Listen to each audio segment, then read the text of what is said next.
जंगलમાં રહજે આમ आदिवासी जंगल रखवाला रे।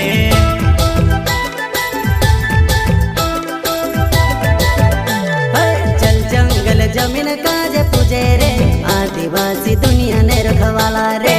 बाप देव खतरी काजे पूजे रे आदिवासी सबसे निराला रे।